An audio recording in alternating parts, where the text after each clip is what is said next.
दो शिक्षकों के बीच की जो लड़ाई है वो बहुत ही गंदे स्तर तक पहुंच गई है और कुछ कुछ चीजें उसमें हर रोज ऐसी निकल कर आती हैं या इतनी बड़ी घटनाएं घटित हो जाती हैं कि कुछ भी किसी भी पक्ष के बारे में कह पाना बहुत मुश्किल हो जाता है। दोनों पक्षों के अपने अपने दर्द हैं। एक का ऐसा दर्द है जिसकी क्षतिपूर्ति नहीं की जा सकती कि किसी शिक्षक के भाई का हमेशा के लिए चले जाना, इस दुख की पूर्ति नहीं हो सकती। लेकिन उसी दौर में एक शिक्षक खान साहब जिनके ऊपर इस सब चीजों पर तमाम तरीके के आरोप लग रहे हैं, उस दौर में मैं ये सोचता हूं कि मैं भी अगर सिर्फ आरोप ही लगा के चला जाऊं तो ये कोई बहुत नई बात नहीं होगी। सब तो जनरली वैसा ही कर रहे हैं। मेरी बाकी सभी शिक्षकों से भी ये गुजारिश है कि हम सब सच के साथ खड़े रहेंगे, इसमें कोई दो राय नहीं है। बस मेरी एक शिकायत ये जरूर रहेगी कि जिस दौर में आपके पास इतनी सारी चीजें थी, आपके पास खान साहब के ऊपर भी उंगली उठाने के लिए इतनी सारी चीजें थी, तो आप अब तक सच के साथ क्यों नहीं खड़े थे? मेरा पहला सवाल ये है। आज मैं इस पूरी लड़ाई के पीछे दोनों को कुछ कुछ वजह मानता हूं, लेकिन यहाँ पे जो खान साहब से भी गलती हुई फायरिंग वाली बात को लेकर के, जिसकी वजह से लोगों के मन में एक रोष है कि आपने ऐसा क्यों कहा। अब ये तो खान साहब आकर ही खुद बताएंगे कि जो मैंने फायरिंग वाली बात कही कि 8-10 राउंड फायरिंग मेरी आंखों के सामने हुई है, लेकिन मैंने ये नहीं कहा कि किस पार्टी ने की है। मेरे पक्ष की पार्टी ने की है, दूसरे पक्ष की पार्टी ने की है। तो मुझे ऐसा लगता है कि हम और आप इस मामले में जज की भूमिका ना निभाएं। पुलिस अपने स्तर पे बेहतरीन जांच करे, जरूरत पड़े तो सीबीआई भी इसकी जांच करे, क्योंकि किसी की जान का जाना एक बहुत बड़ी चीज है। तो और बाकी न्याय व्यवस्था पे मुझे अभी भी पूर्ण विश्वास है। आज रोशन आनंद सर को बेल भी मिली है। तो ये कुछ कुछ चीजें तो गलत हुई है, उनका जेल जाना शिक्षक समाज की क्षति है। और देखिए बहुत सारे लोग यहाँ पे आकर के शिक्षक की डेफिनेशन भी बता रहे हैं। तो हर एक वो आदमी शिक्षक है जिसने समाज के कुछ एक समूह को राह दिखाई है। मुझे लगता है कि चाहे वो रोशन आनंद सर हो चाहे खान साहब हो, दोनों के ऊपर ही इस वक्त बहुत मुश्किलों का पहाड़ है। दोनों की हजारों गलतियां हो सकती हैं या फिर किसी एक की 500 गलतियां हो सकती हैं, लेकिन इस मुश्किल वक्त में ही हम सब आकर भी सिर्फ गलतियां गिनाएं। हम अपने मन में 5 साल या 6 महीने पुरानी कोई बात लेकर के बैठे हुए हैं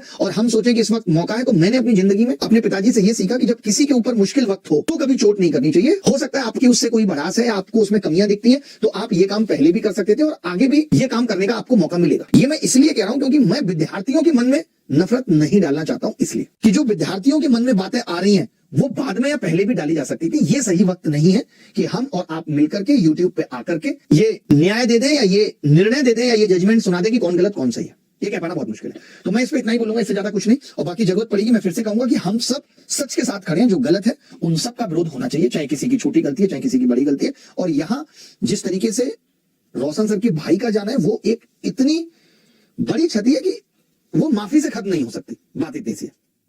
मैं ये नहीं कह रहा हूं कि ये किसी ने साजिश रची और भाई चला गया, नहीं, लेकिन ये पूरा घटनाक्रम या पूरे घटनाक्रम के लोग इस चीज के लिए जिम्मेदार जरूर है। इतना कह के मैं अपनी बात खत्म करूंगा।